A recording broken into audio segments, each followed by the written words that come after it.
Before we get started, if you're enjoying this content, you can do us a favor by subscribing to our YouTube channel and ringing the bell. That'll let the algorithm know that you like this content and it will help us produce more.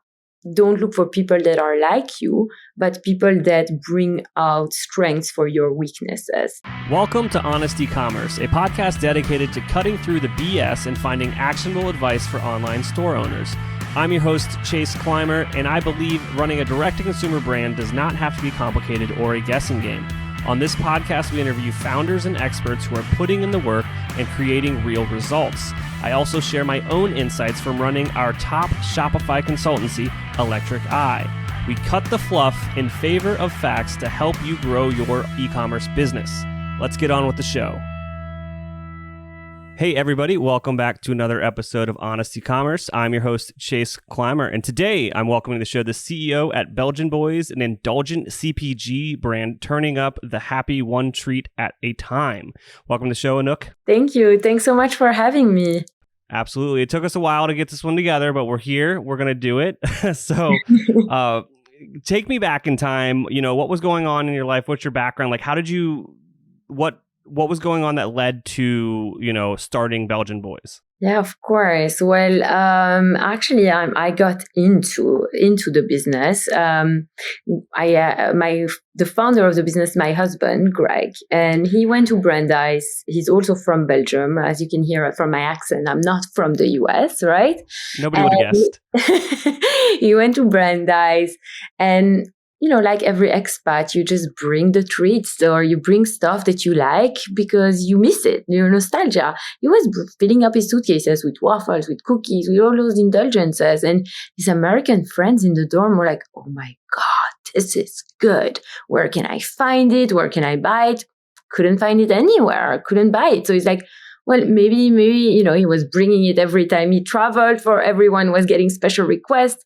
Like maybe there's an idea here I should further explore. And then I met Greg actually on a plane from Belgium to New York. I was here for my work in fashion. So I worked fashion design and Greg was starting the company. And I was like, oh man, this is an amazing idea, but can't just put a waffle in a wrapper on a shelf. Like we gotta make clothes for them. That was into my fashion world, right? We gotta tell the story. We gotta have a brand behind it. What is it that we're doing? And that's really how it started. That nostalgia that we had for our authentic treats, but kind of evolved to, you know, I mean, the US consumer can't relate to that nostalgia. Maybe some that have traveled, like, oh my God, I'm remembering the time that I was in the streets of Amsterdam, but most Americans have not been to Amsterdam, right? And so it's very hard to relate. What we do is we make those European foods very mainstream for the American consumer, easy to understand, and really bringing that quality that's an upgrade from an Oreo cookie and Eggo waffle. And that's really what we're about. Now that's amazing. So when you joined the team, the idea was already there. With that, like, what was the business? Like, what did you have so far? Was it just an idea, or have you started to get into some marketplaces or start to test the waters with some direct to consumer stuff? Like, what was going on when you like kind of joined full time? Yeah, so that was back in 2015. And I was always kind of in the background. When I was still in fashion, I was, you know, at night working in the day on Fashion Avenue here in New York. And at night I was doing logos, opening, I don't know, Facebook pages and things like that. So making packaging, and our initial go-to-market strategy was really, I mean, we're in New York, so the local bodega, the coffee shop, every store here in New York, just us going in. Hey, do you want to buy? And putting it on the counter and really trying that way. And it's later that we really got into more specialty retailers like Whole Foods Market, Central Market, and then mass as well as club, Walmart, Target, and Costco. No, that's awesome. So what, back when you were kind of getting things off the ground and going into these bodegas and, you know, trying to get them to buy them from you, were you, you know, getting feedback from them that you were helping to then iterate upon the product and just make it better and better? Oh, definitely. There's so many things that we've learned. And if you look at our packaging or our messaging, back in those early days, it is not what it is today. Earlier in the days, like we figured out that nostalgia, you cannot relate to it, right? Our Belgian waffle used to be named the Liège waffle. We thought that was super cool. Liège is the city where Belgian waffles are authentically made and authentically from.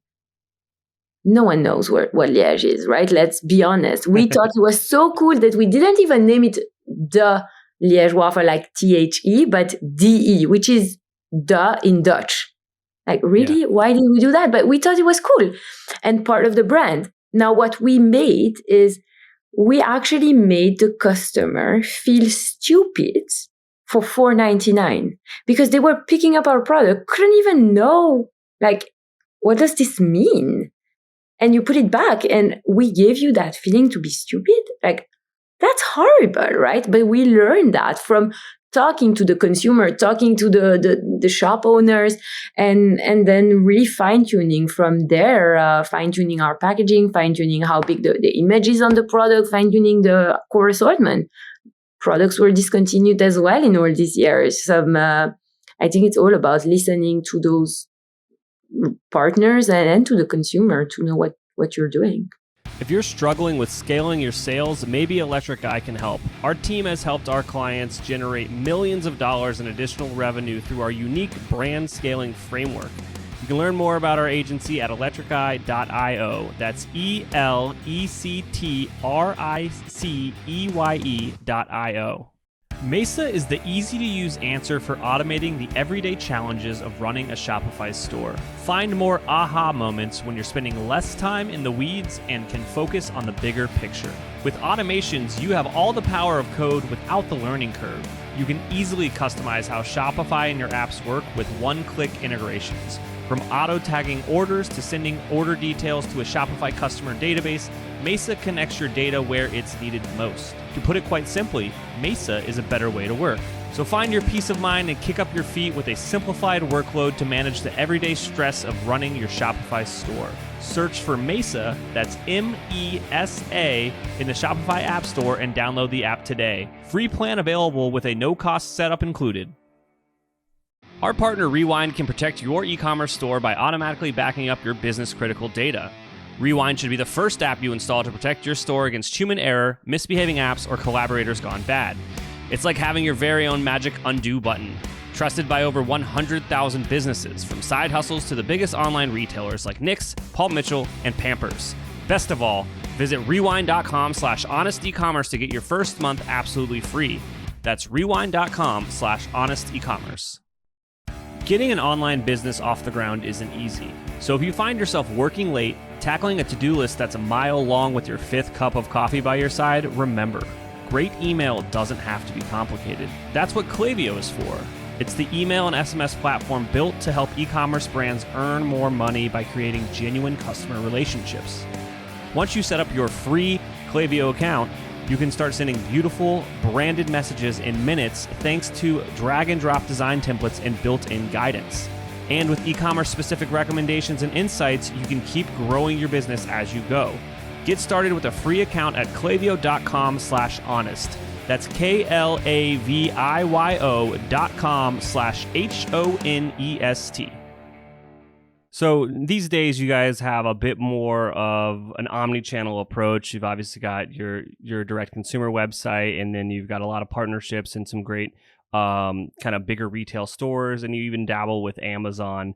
When you were first getting started, was one of these channels harder to crack than the others? Yes, one of them. I think every channel has its own kind of struggles, to be honest. Every channel has its own challenges. I think getting with brick and mortar, getting into the door, I don't want to take away the credit of founders, like getting into the door. But what I found harder is staying in those retailers, like really setting up the programs. We've been at retailers that have discontinued us just because it was way too early. It wasn't the right product. It wasn't the right placement. So I think you learn from those experiences.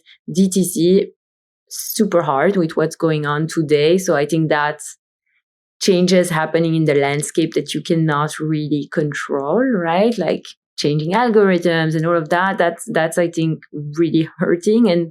But I mean, it's the same with Amazon, them changing their whole margin structure overnight with dimensional weight and volume weight. And I think every day brings its own challenges, even today, right? So I think in this, what I've learned is that for all your challenges, for all the channel strategies, you got to be resilient, because what worked yesterday doesn't work today. And there's always going to be something else when you figure it out. And it's about having that, not being married to your plan, but making sure that you can pivot and change and just make the right changes for the right situation right now. And that's something that doesn't work. Sometimes maybe you don't need to pursue it. Absolutely. Maybe it doesn't make sense anymore at the stage you're at. No, that makes a lot of sense. So let's talk about Belgian Boys today. How big is the team now? So before the pandemic, April 2020, we were 5 people, and today we are 20 people. So we grew, have amazing people on our team. It's been super excited to just surround ourselves with people that are smarter and more talented than us in what they do. And I love that. Like, team is really, I'm lucky. I'm really lucky to be surrounded by such humans. With that amount of growth, I mean, I guess that you really got to learn how to hire and those processes. Do you have any tips for people that are out there looking to maybe hire their first team member or freelancer to kind of work alongside them? Take your time. It's got to be the right fit. Doesn't matter the experience. It's got to be the right culture fit. It's got to be the right DNA fit. I think also something that I found in the recent months is that I think being very self-aware about knowing what your strengths are and what your weaknesses are, especially if you hire in leadership roles, right? Knowing that, if I'm somebody that's very gut oriented, like I'll make a fast decision, I know I need to balance myself with somebody that is more analytical, process driven. And so I look for these things that I am not in other candidates, because that does make, I'm a big believer of the dream team, right? Like, don't look for people that are like you, but people that bring out strengths for your weaknesses, like people that complete you in a way. But DNA, do not hire anybody without 3 interviews, you and 2 other people. That's something that my rule. But also something we've done is we've actually had candidates, like, here's the list of everybody that works on our team. And now you interview them, like, ask them what they think about working at our company. Because last thing you want is somebody starting and after a week saying, hey, I'm really not loving the culture here. It doesn't fit with who I am or my personality. And then what did you do? Right? So instead, like, yes, reference checks, but have the candidate also reference check you, because sometimes it doesn't work out there either. No, that's some great advice. The growth that you've had over the last couple of years, is there anything that comes to mind when you look back on it, on maybe perhaps a mistake that you guys made along the way that you'd want to help our listeners not make? Oh, there's so many mistakes. What stage, I want to say, but I think if you do make a mistake, learn from it, because I want to say that the biggest moments of reflections are those reflections where you're like, should have checked that more, should have double checked that, right? Like, if we're in the temperature, like, sensitive business, like, stupid thing, but make sure that you are checking off the right temperature on the item forms, right? Because if you write ambient and it gets 30 degrees Celsius, then your shipment melts because it's chocolate. It seems obvious, but why did we forget? Something I would say is hire a good lawyer and hire a good accountant, and don't compromise however it may cost, because it's going to cost you way more later to fix the issues that were done. So that's one thing for sure. Well, is there anything that I didn't ask you about today that you think would resonate with our audience? Yeah, I mean, I think something we're doing right now, and I think it's really hard, when you start and you have this idea and you want to prove something. There's a lot of, like, I don't want to say naysayers, but a lot of people that are just, what the hell are they talking about, right? Like, that's what they're gonna do. We don't need that. But if you have that idea and if you believe in it, just go for it, right? Because it is your journey, and don't look right or left. Ask for advice, ask to be elevated, and be challenged on your ideas. So, for instance, we have our breakfast line. When we got to the US, we started with crepes and pancakes, and we were told these are merchandised frozen. If you think about it, Eggo frozen waffles, it's all merchandised frozen breakfast. And in Europe, these products are merchandised refrigerated. If you think about it, we're selling breakfast to the consumer. Where do you buy breakfast in the store? Eggs, milk, yogurt, cheese. It's all refrigerated. So why do you make people go all the way in the back to buy the rest of their breakfast that they need to stock up? Didn't suit us. We came, we said we want to be refrigerated, and people told us, what? And we did it. Now, it wasn't an overnight success. It wasn't an overnight thing either. We did it. We started at Costco. We did one regional location to get some data points. We went with that data to Walmart. We then grew from the first year we were at Walmart in 65 stores.